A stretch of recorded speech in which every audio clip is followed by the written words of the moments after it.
Shalom, muy buenas tardes a todos nuestros amigos y hermanos. Bienvenidos una vez más al Ministerio por Amor de Sion No Callaré.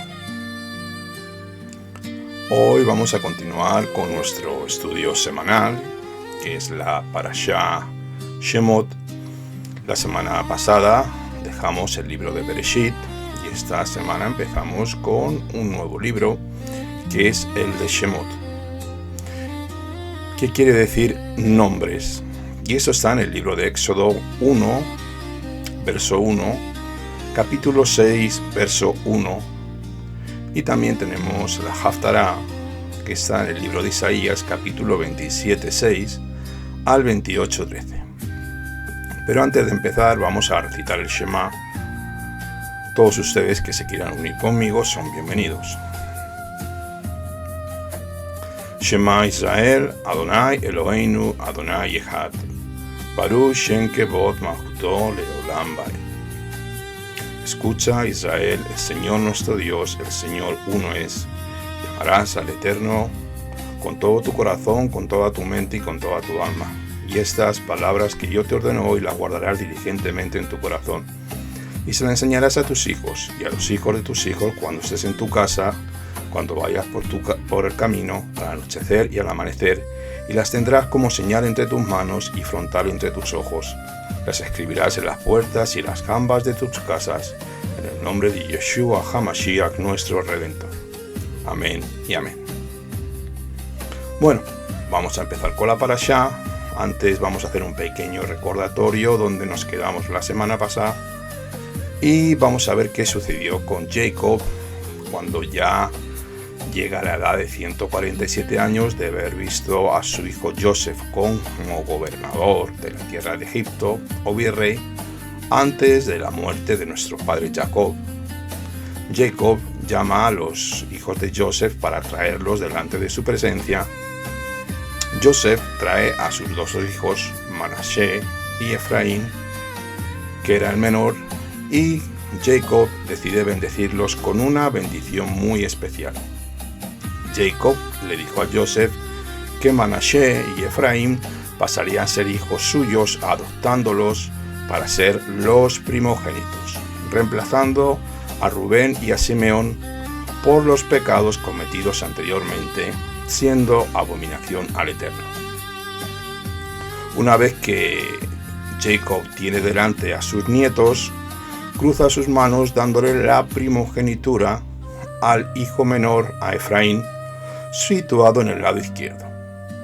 Jacob cruza sus manos adrede, pues el hijo mayor, Manashe, serviría al menor, siendo Efraín la tribu más grande y más importante después de Yehudá, siendo estas dos tribus donde el Eterno ha centrado la redención de la humanidad con la dispersión por el pecado de Salomón por medio de Yeshua, nuestro Redentor. Ahora sí, ya vamos a entrar en el libro de Shemot, capítulo 1, de los versos 1 al 9. Vamos a leerlo. Estos son los nombres de los hijos de Israel que entraron en Egipto, con Jacob. Entraron cada uno con su familia: Rubén, Simeón, Leví, Yehudá, Isaacar, Zabulón y Benjamín, Dan y Neftalí, Gad y Aser. Todas las personas descendientes de Jacob fueron 70 almas, pues Joseph ya estaba en Egipto y murió Joseph y todos sus hermanos y toda aquella generación. Pero los hijos de Israel fueron fecundos y se multiplicaron y fueron aumentados y fortalecidos en extremo, y se llenó de ellos la tierra. Entonces se levantó en Egipto otro rey que no conocía a Joseph, y dijo a su pueblo: ciertamente el pueblo de los hijos de Israel es más numeroso y fuerte que nosotros. Muy bien, aquí vemos como el nombre de cada tribu de Israel es dado, los cuales entraron en Egipto, menos Joseph, que ya se habitaba en esta tierra con sus dos hijos, Efraín y Manashe. Por esto no son contados aquí. toda la descendencia de Jacob fue un total de 70 almas. Así nos lo dice la escritura en el verso 5, donde nos relata que los Bené Israel empezaron a multiplicarse en gran manera, tal y como Elohim prometió a Jacob, siendo fecundos y prósperos, pues vivían en la tierra de Goshen, apartados de la idolatría, donde el Eterno cumple sus promesas, según Bereshit 17.2, 22.17 y 26.4. En el verso 8 dice que se levantó un nuevo rey, un nuevo faraón que no conocía a Joseph, y dijo a su pueblo: ciertamente el pueblo de los Bené Israel es más numeroso y fuerte que nosotros. Vamos, procedamos con astucia contra él, no sea que se multiplique y suceda que cuando sobrevenga una guerra se una también con los que nos aborrecen, y luche con nosotros y se vaya de esta tierra. Aquí vemos como de alguna manera empieza la esclavitud para los israelitas con este nuevo rey, con este nuevo faraón, que de alguna manera les tuvo miedo y por eso decidió esclavizarlos, poniendo un yugo pesado sobre sus vidas. Y por eso decidió esclavizarlos, poniendo ese yugo pesado, pues los hebreos eran muy fructíferos y más fuertes que el pueblo egipcio. Con esta acción del faraón, el nuevo faraón que no conocía a Joseph ni mucho menos sus hechos, era el debilitar la fuerza e impedir la fertilidad hebrea en la tierra de Misraim, poniéndoles cargas pesadas, esclavizándolos para trabajar en las ciudades de Pitón y Ramsés. Pero cuanto más los oprimen, más se multiplicaban. Los egipcios empiezan a temer a los hijos de Israel y amargan su vida obligándolos a trabajar duramente bajo este yugo de esclavitud, según leemos en el verso 11. Entonces les impusieron capataces de trabajos forzados, para que los abrumaran con sus cargas. Así se edificaron para Faraón las ciudades, almacenes de Pitón y remeses. Los egipcios creían que si los debilitaban físicamente, dejarían de tener más hijos. Pero esto fue todo lo contrario, según leemos la escritura. Cuanto más carga y más les amargaban, las mujeres hebreas tenían más niños, hasta que este nuevo faraón decidió de cambiar esta estrategia y cortar por lo sano, tomando una decisión radical con las parteras. Las llamó a la corte de Faraón y vamos a seguir en el verso 16 y vamos a leer las palabras que le dijo Faraón a las parteras. Versos 16 y 17. Y dijo Faraón: cuando asistáis al parto a las hebreas, observad los asientos, si es hijo, hacedlo morir, y si es hija, que viva. Pero las parteras tuvieron temor de Elohim, y no hicieron conforme a lo que el rey de Egipto les había ordenado, sino que dejaron vivir a los niños. Según mi entender, esta acción de desobediencia, la ponemos entre comillas, por las parteras fue una reacción movida por el Ruach del Eterno en el corazón de estas mujeres. Ellas, las parteras, eran autoridades dentro de la corte de Faraón, las cuales ayudaban a traer la vida al mundo y las cuales eran cómplices de este hecho, sabiendo muy bien qué hacían. Estas mujeres parteras actuaron correctamente por causa de vida. Así está escrito en el libro de Romanos, donde Rabbi Shaul nos da una pincelada sobre esto.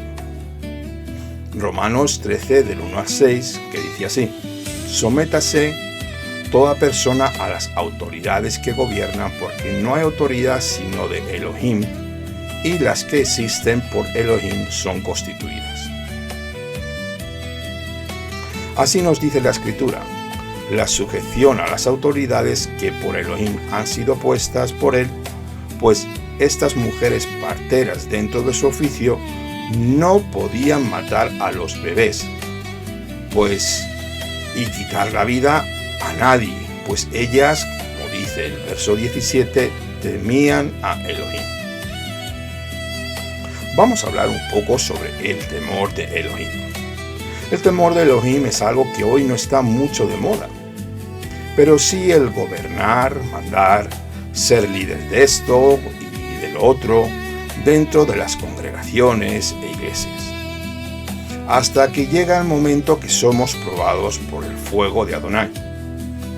Él mismo nos prueba y nos hace un chequeo completo en nuestro corazón.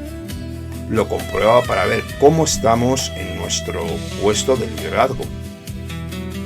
Algunos quieren ser el líder de esto, también quieren ser pastores, profetas e incluso maestros dentro de las comunidades. Pero cuando les hablas del temor de Elohim, todos dicen que sí, que lo tienen. Muchos piden el respeto y reverencia a su liderazgo. Pero son solamente neófitos, siendo niños espirituales, como bien dice Rabbi Shaul en 1 de Timoteo 3, 4, 8, que luego vamos a leer. Amado hermano, te recuerdo que ningún creyente debe someterse a una autoridad dentro de la comunidad o congregación que está en desorden o en pecado. Pues ese líder, pastor, maestro, profeta, como tú lo quieras llamar, ha perdido la autoridad de Elohim al entrar en este desorden o pecado desconocido para nosotros. Y ningún creyente le debe respeto como tal, pues ha perdido el temor del santo bendito sea. Y ahora se rige por normas humanas o tal vez religiosas, las cuales le descalifican para su liderazgo. Siempre debemos buscar la verdad bíblica usada como guía. Vamos a leer 1 de Timoteo capítulo 3 sobre qué dijo Rabbi Shaul sobre estas cosas cuando está ministrando al joven Timoteo. Pues si alguno no tiene cuidado de su propia casa, ¿cómo acogerá a la comunidad de Elohim? No un neófito, no sea que lleno de orgullo caiga en acusación del diablo, teniendo también buen testimonio de los de afuera, para que no caiga en descrédito o en trampa del diablo. Y también Simón Kefa nos dice en su primera epístola, en el capítulo 2, versos 13 y 14, estas palabras. Someteos por causa de Adonai a toda institución humana, ya sea al rey como autoridad o a los gobernadores como enviados por él, para castigo de los malhechores y la alabanza de los que hacen el bien. Así que las leyes de los gobiernos o liderazgos en las congregaciones tienen que ajustarse a las leyes divinas para cumplir con su función. Si un gobierno no cumple con el propósito divino, será castigado y eliminado por el Eterno que lo ha puesto en esa posición. Solo hay un caso cuando no podemos obedecer a las autoridades, cuando nos intentan obligar o hacer algo en contra de las leyes divinas, dadas en la Torá de Moshe. La voluntad y leyes divinas están por encima de las leyes de los hombres, tal como nos lo dice el libro de Mashiach Shelihim, el libro de Hechos, capítulo 4, versos 19 y 20. Les dijeron: vosotros mismos juzgad si es justo delante de Elohim obedecer a vosotros antes que a Elohim, porque nosotros no podemos dejar de decir lo que hemos visto y oído. Mas respondiendo Simón Kefa y los emisarios dijeron: debemos obedecer a Elohim antes que a los hombres. Volvemos ya con las parteras y vamos a ver que desobedecieron al rey de Egipto por este hecho, porque ellas temían a Elohim y no podían quitar la vida de nadie. El mandamiento del rey de Egipto está contra la enseñanza de la ley divina del Creador. Las parteras no estaban obligadas a obedecer a este rey malvado que quería destrozar al pueblo hebreo. También nuestro Rabino Celestial, su Santidad Yeshua HaMashiach, nos dice esto en el libro de Mateo 10:28. Y no temáis a los que matan el cuerpo, pero no pueden matar el alma. Más bien temed a aquel que os puede hacer perecer tanto el alma como el cuerpo en el infierno. Cuando en tu vida hay algo que ha sido ordenado y vaya en contra de la Torá de Moshe, no lo hagas. Al principio te será fácil, te será difícil y tal vez costoso, pues nuestro entorno muchas veces nos manipula y puedes sentirte rechazado o incluso excluido. Pero debemos temer a aquel que sabe y conoce todas las cosas. Aquí tenemos la prueba de lo antes dicho. El Eterno favoreció a las parteras, que ahora vamos a leer en el verso 20, por hacer la voluntad del Altísimo. Una vez más, el orden profético ordenado por Adonai impera sobre la voluntad humana, estando siempre en control infinito de todo. Vamos a leer desde el verso 20 hasta el 22. Y Elohim favoreció a las parteras, y el pueblo se multiplicó y se fortaleció en gran manera. Y por haber temido las parteras al Eterno, Él les concedió muchos descendientes. Sin embargo, Faraón ordenó a todo su pueblo diciendo: echad al Nilo a todo hijo que nazca, pero a toda hija dejadla con vida. Nos vamos ya al capítulo 2 y vamos a leer del verso 1 al verso 3 y vamos a ver el nacimiento de Moshe Rabenu. Nos dice así la escritura: un varón del linaje de Leví fue y tomó por mujer a una hija de Leví. La mujer concibió y dio a luz un hijo, y viendo que era hermoso lo escondió 3 meses. Pero no pudiendo ocultarlo más tiempo, tomó una cesta de juncos, la calafateó con asfalto y brea, colocó al niño en ella y la puso en el juncal a la orilla del Nilo. Así que se trata de que vio algo espiritual. Parece ser que este niño no era solamente bello de manera física, sino también algo sobrenatural rabiaba dentro de Moshe. Ya en su niñez, nos dice la tradición del pueblo de Israel que Moshe nació el 7 de Adar, más o menos entre el mes de febrero y marzo. Un Midrash dice que la luz de la Shejina, la presencia del Todopoderoso, fue manifestada llenando la habitación cuando Moshe nació. Fue ocultado durante 3 meses para que no lo mataran. Esto fue un hecho de valentía y de valor por parte de su madre, la cual es citada en el libro de Hebreos 11:23, y lo leo por ustedes. Por la fe Moshe, cuando nació, fue escondido por sus padres durante 3 meses, porque vieron que era un niño hermoso y no temieron el edicto del rey. Con este nacimiento, el nacimiento de Moshe Rabenu, la Escritura nos muestra de forma profética la imagen de nuestro Adón Yeshua HaMashiach, el cual tiene muchos paralelismos también con Moshe, dentro de la vida de este profeta.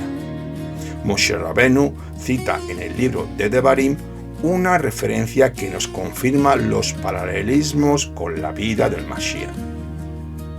Mira lo que dice en Devarim 18:15. Un profeta de en medio de ti, de tus hermanos como yo, te levantará Adonai, tu Elohim, a él oiréis. Durante los estudios que vamos desarrollando, ya vamos viendo estos paralelismos de este profeta con la vida del Mashiach Yeshua. Iremos viendo poco a poco cómo en la vida de Moshe Rabenu vamos a ver mucho sufrimiento tal y como aconteció también con nuestro Adón Yeshua.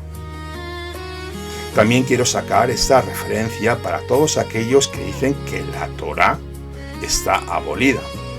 Leo pues el Brit Hadashah, pues los dos libros son un solo libro y nada valen por separado.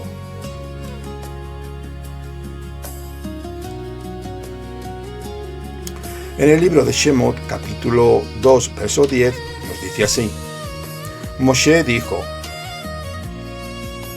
Adonai Elohim os levantará un profeta como yo entre vuestros hermanos, y a él prestaréis atención en todo cuanto os diga. Y sucederá que todo el que no preste atención a aquel profeta será totalmente destruido de entre el pueblo. Esto lo tenemos también en el libro de Mashiach Shelihim, capítulo 3, 22 y 23. Ya desde el primer día del nacimiento de Moshe Rabbeinu, su vida ya estaba en peligro por este rey malvado, queriendo matar a todos los varones hebreos por temor a ser conquistado. Igualmente, de la misma manera que sucedió a Yeshua desde su nacimiento, el cual fue perseguido por Herodes por temor a que el Mesías le quitara el reino, matando a los niños menores de 2 años, según Matillahu 2, 13, 16. Al mismo tiempo, vemos como Moshe fue salvado del peligro de la muerte en el agua por la hija de Faraón y tomándolo como hijo propio. Aquí en Shemot 2.10 dice así: Cuando el niño creció, ella lo llevó a la hija de Faraón y vino a ser hijo suyo, y le puso por nombre Moshe, diciendo: pues lo he sacado de las aguas. El Midrash cuenta que fue después de 24 meses que Moshe fue llevado a la hija del faraón. Rashi también nos hace una anotación que el nombre Moshe viene de la raíz Mashá, que quiere decir sacar. El nombre Moshe anuncia que el Mesías tendrá que ser sacado de la muerte para poder ser el libertador de Israel. Primeramente como nación sacerdotal y seguidamente a todas las naciones en el mundo destruido de entre el pueblo. Nos vamos ya a Shemot capítulo 2, verso 11 y 12 que leo para ustedes. Sucedió en aquellos días que, siendo ya Moshe mayor, salió a sus hermanos y observó su servidumbre, viendo también a un egipcio que azotaba a un hebreo de entre sus hermanos. Y él miró a uno y a otro lado, y viendo que no había nadie, mató al egipcio y lo escondió en la arena. Aquí es donde Moshe, después de ver los años de esclavitud, el dolor y la aflicción que tenía de sus hermanos, algo dentro de él, lo que podríamos llamar hoy la identidad israelita, clamó a gritos dentro de su alma. ¿Y por qué? Moshe vio el abuso, vio el maltrato y decidió acabar con el tirano egipcio que maltrataba a su hermano hebreo. ¿Qué se preguntaría Moshe en este momento? Seguramente quién era y por qué había hecho esto, por qué había matado al egipcio, si él todavía no sabía que era hebreo. Yo te lo digo, la sangre llama a la sangre, y Moshe pasaría unos momentos de confusión de identidad grandísimos en los siguientes días y semanas. Tenemos que recordar que Moshe fue educado como un egipcio dentro de su cultura con todas sus bondades, y fue formado militarmente también. Pero él decidió unirse a sus hermanos de sangre hebrea. Si esto lo vemos dentro del trasfondo espiritual en el día de hoy, aunque hay mucha gente que no es de sangre judía, hay un fuerte impulso almático de unirse con sus hermanos judíos, queriendo reedificar todos juntos las murallas de Jerusalén. En el libro de Hebreos, capítulo 11, 24 al 26, nos explica algo mejor este hecho de Moshe, que nos dice así. Por la fe Moshe, cuando era ya mayor, rehusó ser llamado hijo de la hija de Faraón, escogiendo antes ser maltratado con el pueblo de Elohim, antes que gozar de los placeres temporales del pecado, considerando como mayores riquezas el oprobio del Mashiach que los tesoros de Egipto, porque tenía la mirada puesta en la recompensa final. Debemos recordar que Moshe Rabenu es otra imagen profética del Mesías sufriente, considerado como con mayores riquezas el oprobio del Mesías que los tesoros de Egipto. Es obvio que Moshe no vio al Mesías Yeshua, pero sí lo anunció como el profeta que había de venir y al cual su pueblo habría de obedecer. El rechazo y la humillación por el Mesías lleva a todo creyente a una recompensa en el reino venidero, en el Olam Haba, donde todo creyente habrá recibido su corona de vida. Así nos lo dice Rabbi Shaul en 2 de Corintios, capítulo 4, 17 y 18. Según mi entender, esta reacción de Moshe Rabenu debe tomar su verdadera identidad.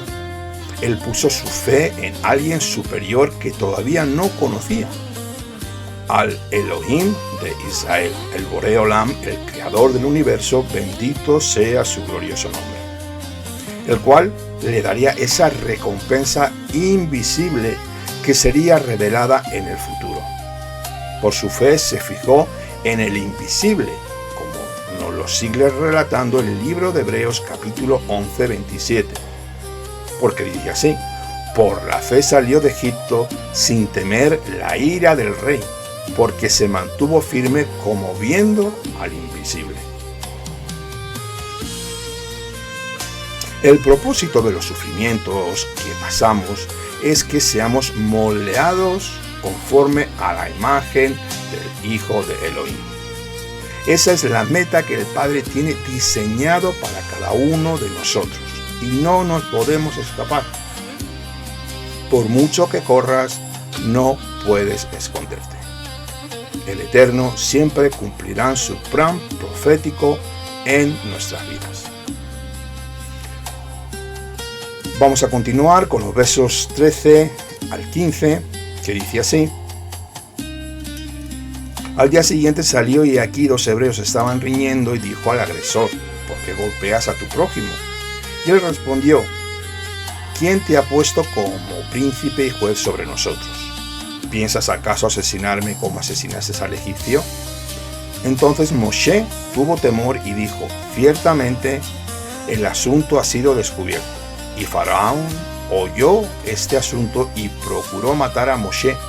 Pero Moshe huyó de la presencia de Faraón y habitó en tierra de Madián.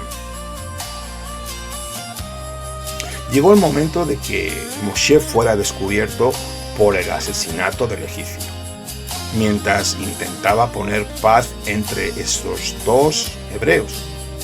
Estos le descubrieron delante de los egipcios y Faraón lo intentó matar, teniendo que huir de la tierra de Mizraim, marchándose a la tierra de Madián a la edad de 40 años. El llamado que Moshe tenía en su vida y el deseo de cumplirlo era evidente, pero faltaban 2 cosas: el tiempo correcto y la manera adecuada. Al precipitarse ocurrió un gran desastre. Moshe, en su propia carnalidad, en su ira y celo por su pueblo hebreo, cometió un asesinato. Para mí y para el Eterno, según nos enseña la Torá, esa no era la manera de actuar. El Eterno tenía otro plan, y Moshe tenía que aprender a trabajar con el Eterno en lugar de hacer las cosas por su propia cuenta y su propia fuerza, algo que nos suele suceder a muchos de nosotros, y nos olvidamos de una forma ingenua quién ¿tiene el control de todas las cosas?, nos debemos preguntar. Mira lo que dice nuestro rabino celestial Yeshua en Yohanan 5:19. Por eso Yeshua respondió, les decía así: en verdad os digo que el Hijo no puede hacer nada por su cuenta, sino lo que ve hacer al Padre. Porque todo lo que hace el Padre, eso también hace el Hijo de igual manera. Amados, debemos doblegarnos y siempre ser dependientes, pidiendo ayuda a Elohim en todo.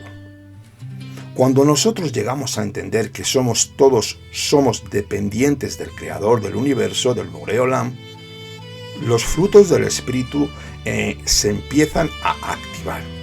La mansedumbre y la humildad son algunos de ellos, los cuales nos ayudan a edificar nuestro shalom espiritual con el Ruach Adonai. La dependencia del Ruach, del Eterno, el Espíritu del Mesías, es algo importantísimo. Tenemos que ser dependientes del Espíritu de Yeshua. Él mismo lo define así en Yohanan 15:4-5. Mira lo que dice: permanecid en mí y yo en vosotros. Como el sarmiento no puede dar fruto por sí mismo si no permanece en la vid, así tampoco vosotros si no permanecéis en mí. Yo soy la vid, vosotros los sarmientos. El que permanece en mí y yo en él, ese da mucho fruto, porque separados de mí, nada podéis hacer.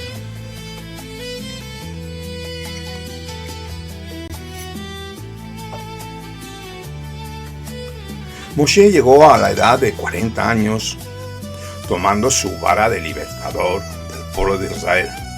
Pero aquí empezaban los años donde su identidad israelita realmente iba a ser forjada con fuego en el desierto. Donde muchos de nosotros no queremos ir, pero donde muchos de nosotros vivimos y necesitamos este desierto para aprender la humildad del Todopoderoso. Así Moshe, como fue separado de él, nada podemos hacer, como todos sabemos. Nuestra dependencia es única del Creador del universo. Yeshua nos lo acaba de decir muy bien en Juan 15. Nos vamos ya al capítulo 3, versos 1 al 3. Y apacentaba Moshe el rebaño de su suegro Jetro, sacerdote de Madián, y condujo el rebaño al extremo del desierto y llegó al monte Horeb, monte de Elohim. Entonces el ángel de Adonai se le apareció en una llama de fuego en medio de la zarza. Y él miró y vio que la zarza ardía en el fuego, pero la zarza no se consumía. Y dijo Moshe: me desviaré para observar esta gran aparición de por qué no se consume la zarza. En este momento, Moshe, después de haberse casado ya con la hija de Jetro y tomado el oficio de pastor, habiendo pasado su dolor y teniendo que huir de la tierra de Egipto, tenía ya una familia, tenía un hogar. Aquí llega el momento de la revelación después de ese tiempo de soledad en el desierto. De tenerlo todo, de ser un grande de Egipto, a no tener nada, a ser un humilde y sencillo pastor. Descubre Moshe en ese momento, en el monte Horeb, una zarza ardiente que no se quemaba. Moshe lo vio de lejos y lo observó que no se consumía. ¿Qué podemos aprender con esto? Podemos aprender que nuestro servicio al Eterno no puede ser hecho por medio de nuestra propia inspiración, tampoco por nuestro propio fuego. Ese fuego nos consume y se apaga, pero por eso cuando servimos al Eterno en espíritu y en verdad, le servimos con un fuego santo, donde nuestro interior ruge como un león que acecha a su presa, donde somos impulsados por el Ruach HaKodesh y no somos consumidos. Tenemos que saber diferenciar cuándo es el fuego de Akadosh Baruj Hu y tener mucho cuidado de nuestra carnalidad. esa carnalidad que muchas veces es religiosa, esa carnalidad que muchas veces tiene patrones que nada tienen que ver con Elohim, nada tiene que ver con la Escritura. Aquí, amados creyentes, el discernimiento es esencial y debemos ceñirnos a la bendita Torá, que esa es la brújula que siempre nos da la posición correcta de donde estamos. También es importante que nuestro servicio al Eterno sea con la aportación de su fuego, no con el nuestro, que eso puede ser alguna vez fuego extraño que nos puede llegar a matar, tal como está escrito en el libro de Números 26:61, lo que sucedió con Nadab y Abiú. Vamos a leerlo para hacer un pequeño recordatorio. Dice así, Números 26:61, pero Nadab y Abiú murieron cuando ofrecieron fuego extraño delante de Adonai. Ese es un fuego que nosotros tenemos que controlar.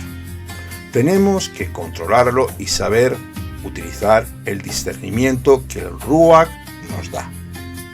Vamos ya con el capítulo 3 y los versos 4 y 6 de Shemot. Vio el Eterno que se desviaba Moshe para observar, y Elohim lo llamó de en medio de la zarza y le dijo: Moshe, Moshe. Y él respondió: heme aquí. Entonces dijo: no te acerques aquí. Quita las sandalias de tus pies, porque el lugar donde estás es suelo santo. Y añadió: yo soy el Elohei de tus padres, Elohim de Abraham, Elohim de Isaac y Elohim de Jacob. Entonces Moshe ocultó su rostro porque tuvo temor de contemplar a Elohim. Estos momentos fueron algo glorioso. El temor de Moshe le hizo cubrir su rostro, pues el creador del universo, Boreolam, le estaba hablando con voz audible y podía ver la zarza que no se consumía, esa llama que no consume.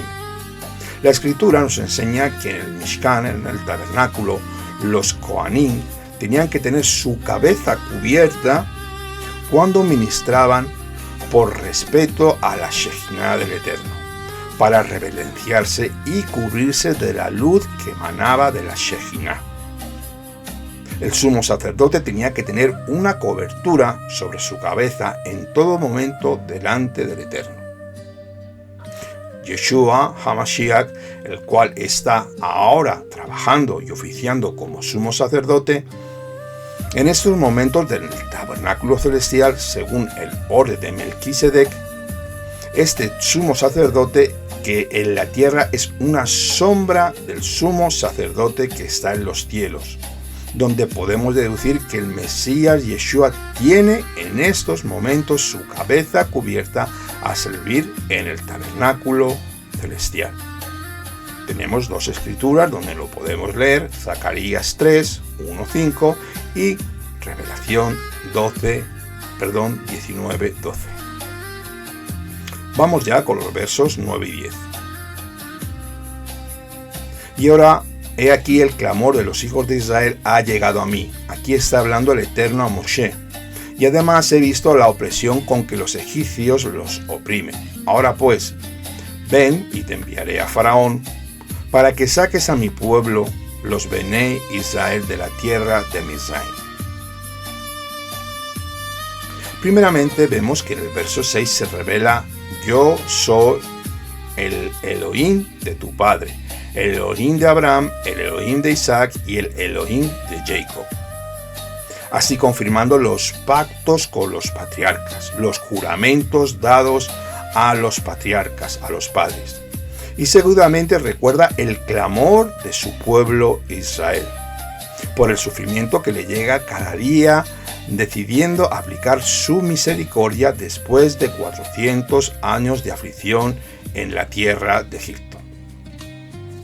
Aquí es donde empieza el llamado de Moshe y empiezan a trabajar tanto el Eterno como Moshe juntos.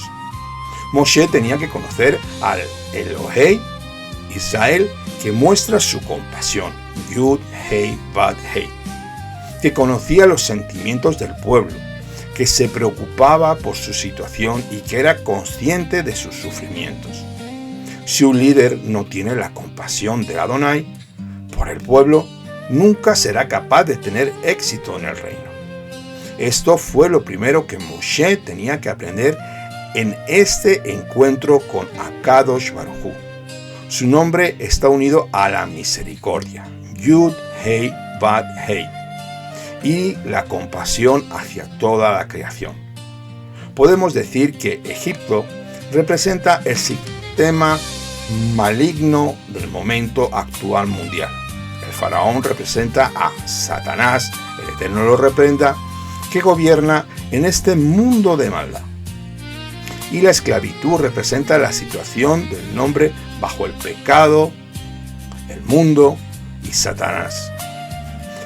El pecado hacen tres enemigos contra el hombre. Esos tres quieren e intentan devorar al ser humano. Versos 11 y 12 del capítulo 3 de Shemot, continuamos, cuando respondió Moshe a Elohim con estas palabras. Verso 11, Moshe dice y pregunta: ¿quién soy yo para que vaya a Faraón y saque de Egipto a los Bene Israel? El Eterno le responde, él dijo: porque yo estaré contigo, y esta será la señal de que te he enviado cuando hayas sacado de Egipto al pueblo. Serviréis a Elohim sobre este monte.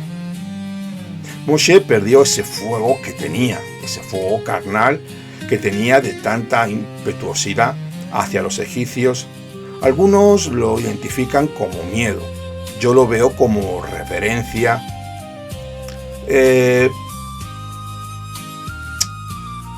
Moshe parece ser que despreció hasta 5 veces la orden del Eterno, hasta que el Eterno se encendió con Moshe.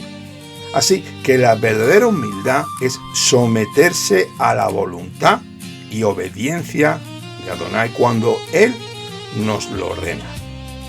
No decir no puedo o no sirvo, o ponerte tintes de humildad y que eres inadecuado para ese trabajo que el Eterno te quiere enviar. No es correcto, porque el Eterno sabe tus posibilidades y además que Él va a ir delante de nosotros en todo momento, trabajando por nosotros. Sabemos que Yeshua lo hizo con su crucifixión en el madero, pasando la humillación y la obediencia primero, como nos lo dice en el libro de Filipenses, capítulo 2, 8 y 9. Mira lo que dice sobre nuestro Adón Yeshua.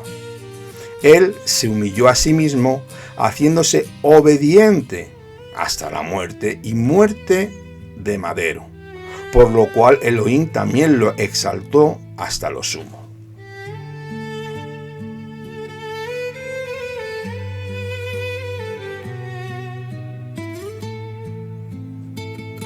Y él dijo: ciertamente yo estaré contigo, el Eterno, y la señal para ti de que yo soy el que te ha enviado será esta: cuando hayas sacado al pueblo de Egipto, serviréis al Elohim en este monte.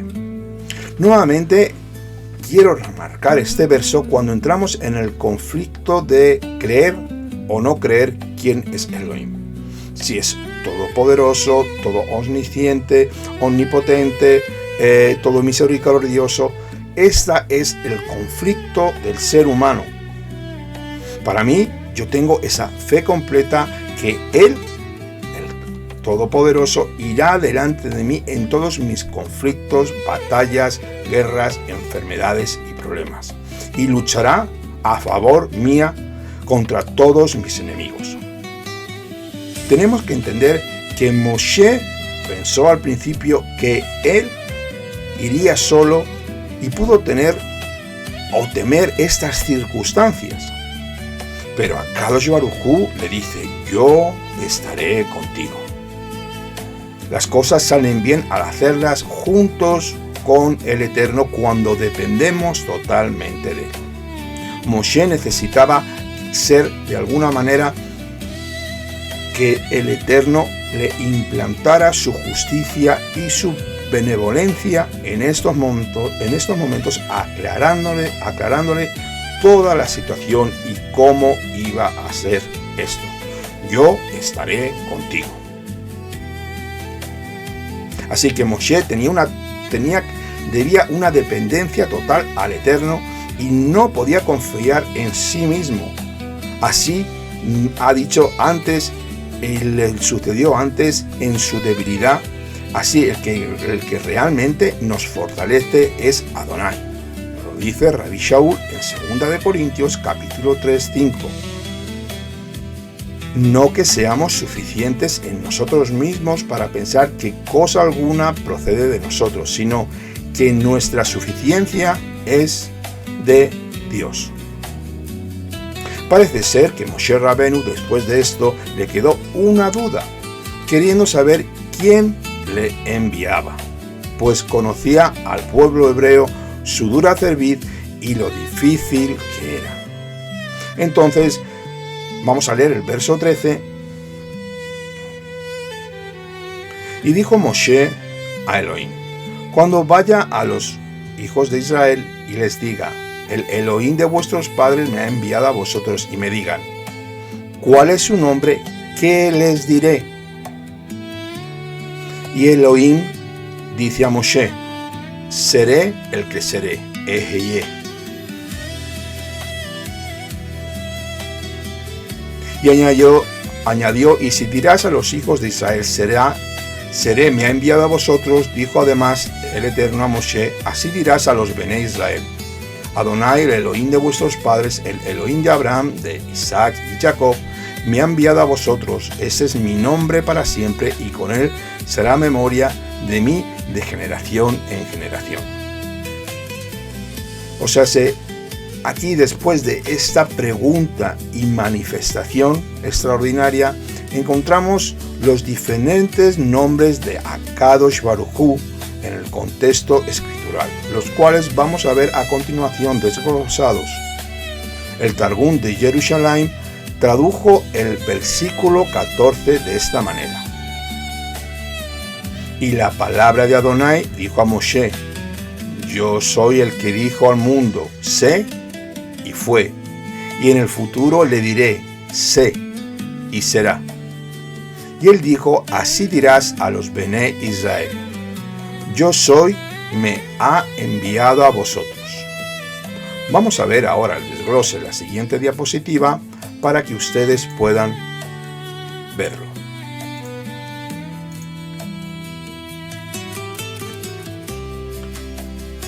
Los 7 nombres del Eterno. Vamos a ver primeramente el más importante y el más principal. Primeramente dice: seré el que seré, Eheye, Asher Eheye. Segundo, seré, Eheye, es una forma abreviada del primero. Y el tercero, el Eterno, que quiere decir el misericordioso, Yud Hei Vav Hei. Estos son nombres donde el Eterno se da a conocer por primera vez cuando Moshe le pide un sello de certificación para podérselo dar a su pueblo Israel. Vamos a pasar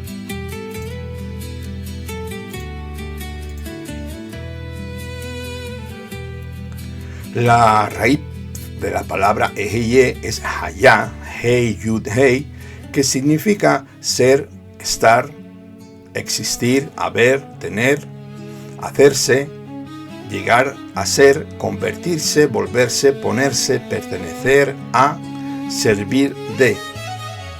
La raíz del nombre Yud Hei Vav Hei es Ahava, Hei Vav Hei, que significa ser, estar, existir, devenir, llegar a ser, ocurrir. La palabra Yud Hei Vav Hei está relacionada con los dos verbos Hayá y Javá. Yud Hei Vav Hei es la causativa del verbo Javá, lo cual implica que es eternamente, nunca ha dejado de ser, no tiene principio, no tiene fin, él vive y no puede morir, y hace vivir, dando existencia a todo ser vivo. O sea, sí, Él es el que existe por sí mismo, es autosuficiente, el único ser real, el cual es eternamente presente, sin principio y sin fin, y totalmente fuera del tiempo, un ser atemporal. Yud Hei Vav Hei es la fuente de toda realidad, incomparable, sin límite, autosuficiente, eterno e inmutable. Esto lo vemos en el libro del profeta Isaías 41:4, que dice estas palabras: ¿Quién lo ha hecho y lo ha realizado? Llamando a las generaciones desde el principio, yo soy Adonai, Yud Hei Vav Hei, soy el primero y con los postreros estoy. Con esta lectura de Isaías nos muestra que Elohim no vive dentro del tiempo y es totalmente atemporal. Algo que ya he dicho en muchos de mis estudios. Yud Hei Vav Hei es Aleph Tav, el principio y el final. Vive fuera de las 4 dimensiones, las cuales fueron creadas para el ser humano. El Eterno ha estado y estará en todos los acontecimientos que han sucedido, suceden y han de suceder a la misma vez. Esta es la grandeza del Elohim de Israel. Él no necesita recordar el pasado, Él ya está en el pasado. Él no necesita pronosticar el futuro, Él ya está en el futuro. Él es el primero y el postrero, Él está. Y por esta razón de que Él es, Él puede trasladar los pecados de todos los hombres del pasado, presentes y del futuro, y colocarlos en el cuerpo de su Hijo Yeshua HaMashiach, para que Él pueda morir por todos sin excepción. Así que en estos momentos el Eterno está viendo la muerte de Yeshua sangrando por ti y por mí. Esto lo podemos leer en el libro de Revelación, capítulo 4, verso 8, que dice así: y los 4 seres vivientes, cada uno de ellos, con 6 alas, estaban llenos de ojos alrededor y por dentro, y día y noche no cesaban de decir: Kadosh, Kadosh, Kadosh, es Adonai Elohim Sebahot, el que era, el que es y el que ha de venir. Las escrituras dicen que solo hay uno que es inmortal, el que da vida a todo, como está escrito en Mashe Asherihim, libro de Hechos, capítulo 17, 24 al 25, que lo voy a leer para ustedes.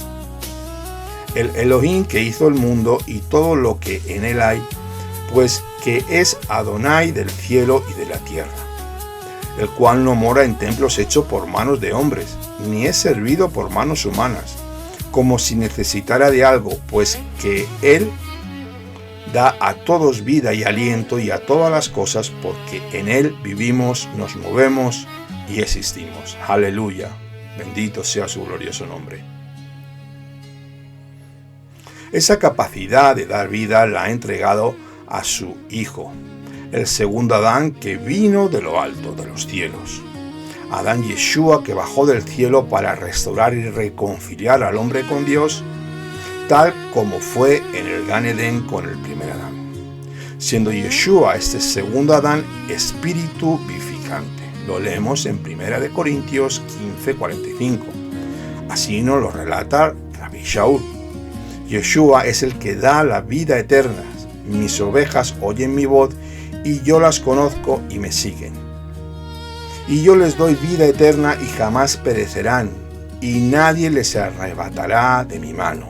Esta es la confesión que hace nuestro Rabino Celestial Yeshua HaMashiach en Yohanan 10, 27 y 28.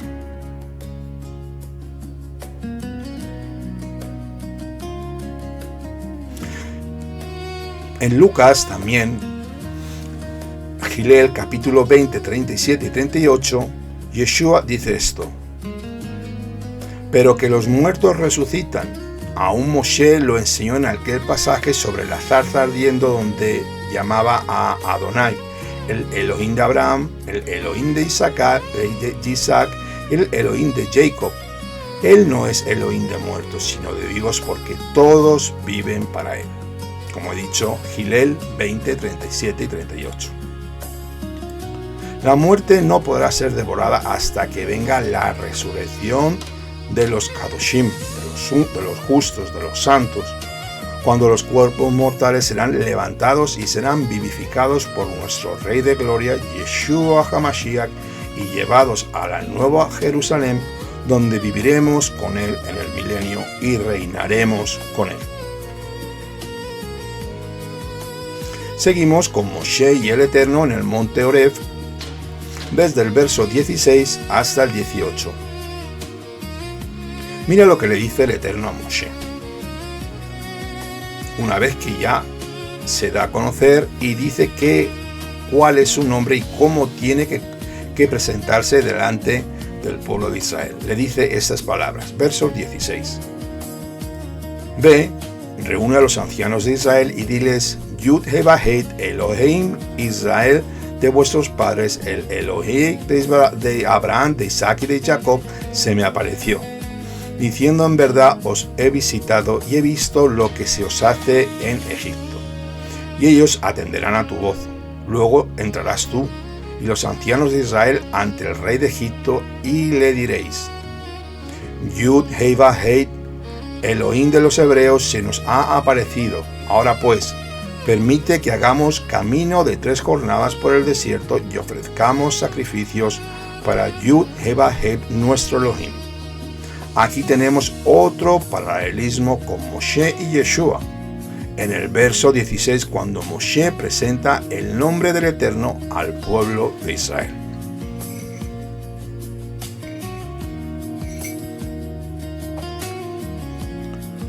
Yeshua lo hace y lo da a conocer el glorioso nombre de Abba en Yohanan 17, 26, con estas palabras. Mira lo que dice Yeshua antes de ser arrestado. Yo les he dado a conocer tu nombre y lo daré a conocer para que el amor con que me amaste esté en ellos y yo en ellos. En el verso 18 es la primera vez en el Torá que dice esto, el nombre del Eterno, Yud Hei Vahei, el Elohim de los hebreos. Hay otras 14 veces más donde en todo el Tanakh esta expresión es utilizada, dando a entender que el Eterno es el Elohim de los Bnei Israel, afirmando y confirmando que Yud Hei Vahei es su Elohim. Las 4 primeras veces son estas. Hay 18, pero solamente vamos a nombrar 4. Génesis 4:15 en relación con la tierra de Israel. Génesis 43:32 en relación con la comida. Shemot 2:6 en relación con el pueblo. Y Shemot 3:18 en relación con el Eterno. Vamos ya a Shemot capítulo 4 versos del 1 al 3. Vamos a ver qué le dice ahora Moshe al Eterno. Pero Moshe respondió y dijo, ¿y qué si no me creen? Ni atienden mi voz, sino que dicen, el Eterno no se te ha aparecido. Entonces el Eterno le dijo, ¿qué es eso que tienes en tu mano? Y él le respondió, una vara. Él le dijo, arrójala al suelo. Y él la arrojó a la tierra y se convirtió en una serpiente, y al verla Moshe huyó. La vara del pastor que Moshe llevó al Sinaí representa al Mesías. Ese cetro que iba a ser presentado delante de Faraón era alegóricamente la vara de Yehudá, con el cual mostraría el poder de Adonai en todo el Éxodo. Como dice el capítulo 49:10, que escucha lo que dice aquí en la profecía que le da Jacob a su hijo Yehudá antes de fallecer. El cetro no se apartará de Yehudá ni la vara del gobernante de entre sus pies, hasta que venga Shiloh, que es el Mesías, y a él sea dada la obediencia de los pueblos. El Mesías tuvo que ser puesto en lugar del hombre pecador. Él fue el sustituto. El pecado, que es la naturaleza de la serpiente antigua, entró en su carne y en ese sentido él fue transformado en serpiente para ser castigado como pecador en lugar nuestro, tal como lo dice en Yohanan capítulo 3 versos 14 y 15. Mira lo que dice nuestro rabino celestial Yeshua HaMashiach. Y como Moshe levantó la serpiente en el desierto, así es necesario que sea levantado el Ben Adam, para que todo aquel que cree tenga en él vida eterna. Nos vamos ya al capítulo 4, leemos los versos 6 y 7. Y después de esto, de que la vara se convirtió en serpiente y Moshe huyó, y el Eterno añadió: ahora mete la mano en tu seno, y él metió la mano en su seno y la sacó, y aquí su mano estaba leprosa, blanca, como la nieve. Entonces él dijo: el Eterno, vuelve a meter la mano en tu seno, y él volvió a meter la mano en su seno, y cuando la sacó de su seno, he aquí, la mano de Moshe estaba totalmente restaurada.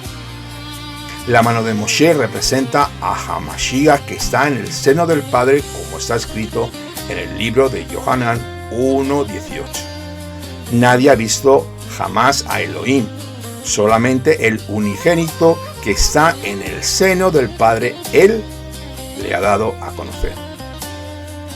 Yeshua, cuando salió del Padre, por primera vez salió del seno del Padre, volvió como un leproso, cargado de todos los delitos, enfermedades, maldiciones y pecados del ser humano, habiendo sido hecho maldito por todos nosotros, algo que él nunca cometió ningún pecado y ninguna injusticia. Luego, después de su resurrección y su ascensión, fue devuelto al lugar de donde salió, para volver a ser manifestado otra vez, sin relación con el pecado, tal como nos lo dice el libro de Hebreos capítulo 9, verso 28. Seguimos leyendo Shemot 4, 12. El Eterno le dice a Moshe: ahora, pues, ve y yo estaré con tu boca y te enseñaré lo que has de hablar. Aquí tenemos otro paralelismo con Yeshua, que nunca habló por su propia cuenta. Yeshua en Yohanan 12:49, mira lo que dice: porque yo no he hablado por mi propia cuenta, sino que el Padre, Abba, mismo que me ha enviado, me ha dado mandamiento sobre lo que he de decir y lo que he de hablar. Yeshua nunca habló de nada que Abba no le hubiera ordenado, sino obedientemente hasta el final habló la verdad de la Torá que da la vida. Seguimos con el verso 19. Y el Eterno contestó a Moshe en Midian: ve, vuelve a Egipto, porque han muerto todos los hombres que buscan tu vida. Moshe tomó a su mujer y a sus hijos, los montó sobre un asno y volvió a la tierra de Egipto. Tomó también Moshe la vara de Elohim en su mano. Entonces dirás a Faraón: así dice Adonai, Israel es mi hijo, mi primogénito.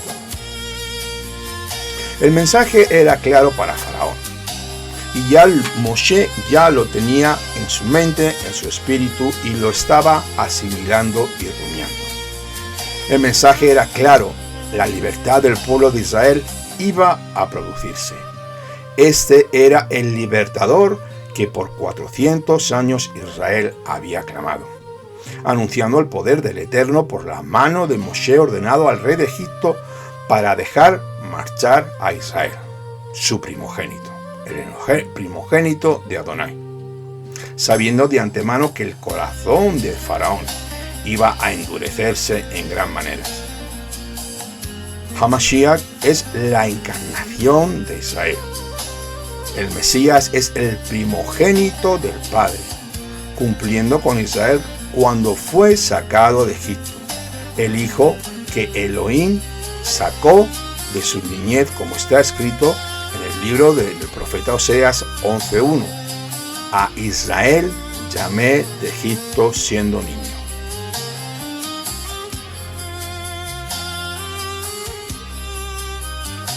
Vamos al capítulo 5, del verso 1 al 3, ya casi estamos terminando.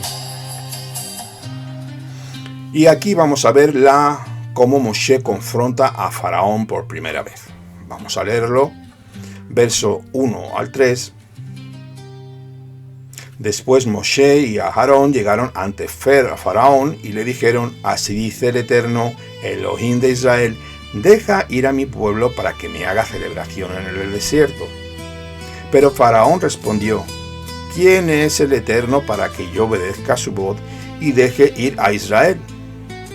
No conozco yo al Eterno, y tampoco he de soltar a Israel. Ellos dijeron: el Eterno de los hebreos nos ha salido al encuentro. Permite pues que marchemos camino de 3 jornadas por el desierto, y ofrezcamos sacrificio al Eterno nuestro Elohim, no sea que nos ataque con pestilencia o espada.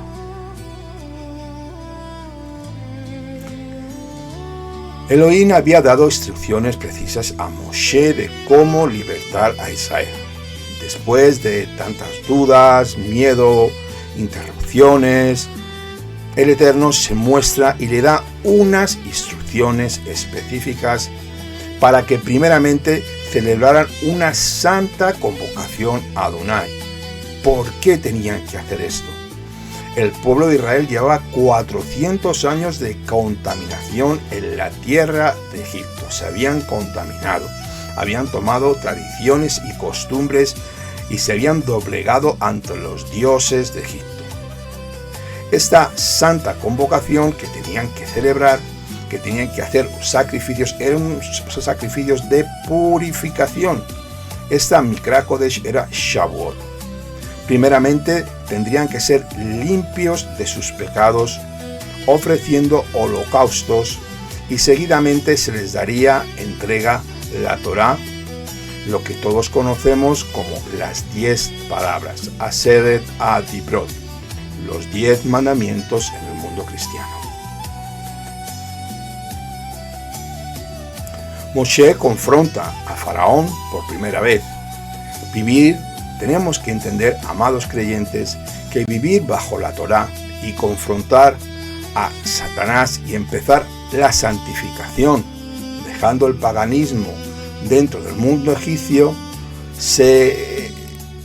es algo que a todo creyente y mucho más a aquellos que en la primera redención del pueblo de Israel se habían asimilado.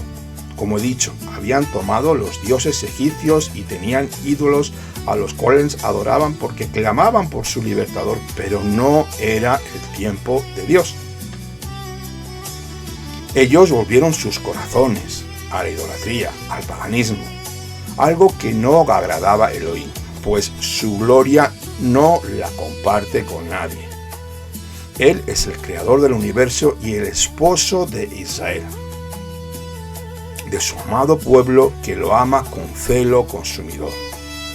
Estos 3 días de camino en el desierto que pide Moshe apuntaban a la redención del Mesías, que fue levantado al 3er día.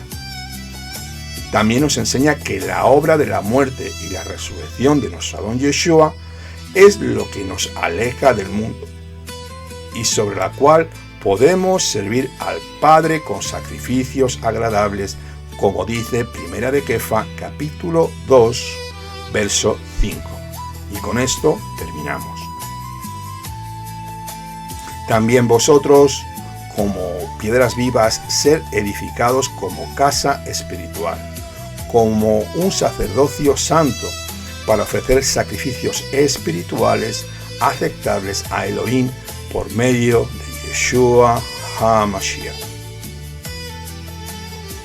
Bueno, amados hermanos, con esto cerramos nuestro estudio y la semana siguiente continuaremos con la siguiente parashá. Veremos cómo Moshe y Aarón se enfrentan a Faraón. Pero vamos a terminar ya este estudio. Espero que si te ha gustado este estudio, por favor, no te olvides de darle al me gusta. Suscríbete a nuestro canal si quieres, es totalmente gratuito.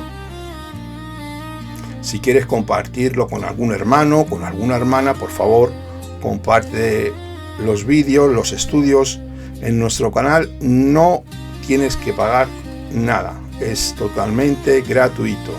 Y tenemos más de 360 vídeos, me parece. Así que nada, ya vamos a cerrar con una oración. Quiero daros gracias por vuestro tiempo. Espero que este estudio haya sido de edificación, de fortalecimiento, de que vayamos entendiendo las sombras proféticas que nos enseña la Escritura y que solamente en la Torá, en toda la Escritura, desde Génesis hasta Revelación, tenemos la instrucción divina perfecta que nos va a llevar a la salvación. Fuera de esto, como dijo Yeshua, fuera de mí, nada podemos hacer. Esta es la instrucción divina. Aunque a muchos no les guste, nada podemos hacer apartados de la Torá viviente, que es Yeshua HaMashiach, bajo sus leyes y conceptos que son ordenados en el Padre por medio de Yeshua HaMashiach, el mediador entre el Dios y los hombres. Vamos a cerrar con una oración. Una vez más, quiero dar las gracias por vuestro tiempo. Si quieres unirte conmigo, eres más que bienvenido.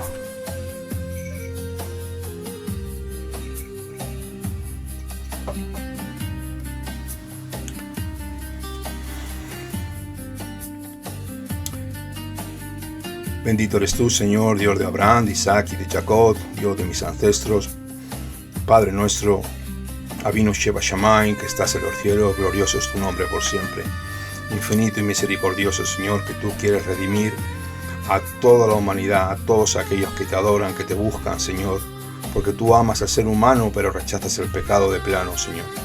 Tú, Señor, que buscas a aquellos que te buscan con un corazón y que tienen intenciones, Señor, que quieren servirte y agradarte, Señor, porque vivimos en tiempos finales, estos tiempos, Señor, de guerra, de maldad, de muerte, de persecución por muchos de los creyentes, muchos de nuestros hermanos cristianos que están siendo perseguidos, como dice la Escritura, por causa de mi nombre seréis perseguidos. Porque yo no vine a traer paz, sino vine a traer espada entre el suegro, la suegra, el padre, el hijo, el hermano y la hermana, y muchos os desecharán por mi nombre. Bendito seas tú, Yeshua HaMashiach, que viniste a restaurar, a reconciliar al hombre con Dios. Padre eterno, yo te pido que esta palabra sea esparcida, Señor, como millones y millones de miles de granos, Señor, en el corazón de mis hermanos y mis hermanas, para que tu palabra sea manifestada, para que crezca en amor y en justicia, Señor, y como para que tú te manifiestes en las vidas de cada uno de mis hermanos, Señor. Bendecimos a cada uno de ellos, Señor, al pueblo de Israel. Bendecimos a Jerusalén, Jerusalén, Jerusalén, si yo te olvidare, que mi mano diestra se secare y que mi lengua se peque a mi paladar. Que haya shalom dentro de tus muros, shalom dentro de tus palacios. Por amor de mis hermanos y mis amigos, diré yo, sea el shalom dentro de ti, Jerusalén. Bendecimos al huérfano, al pobre, a la viuda, al necesitado, al extranjero y a todos los que no tienen, Señor. Bendice a todas las congregaciones, a todas las keilot, todas las comunidades, Señor, donde que tú te manifiestas, y abre los ojos a los ciegos, Señor, a aquellos que te buscan, Señor, a aquellos, Señor, que desean habitar delante de tu presencia. Bendecimos tu glorioso nombre, a ti sea la honra, la gloria y el poder. Beshem Yeshua HaMashiach. Amén. Amén. Bueno, amados hermanos, pues nada más, que tengan un precioso día de Shabbat, que disfruten, que dancen, que aprendan mucha Torah, que santifiquen el Shabbat, que se amen con el amor de Yeshua y que disfruten. Preparémonos porque estos tiempos son tiempos difíciles, pero nuestro Adón Yeshua y la mano del Todopoderoso está con nosotros. Busquemos siempre la victoria. Hazak be'emat. Shalom Aleichem desde España. Un fuerte abrazo. Shabbat Shalom. Shabbat Shalom.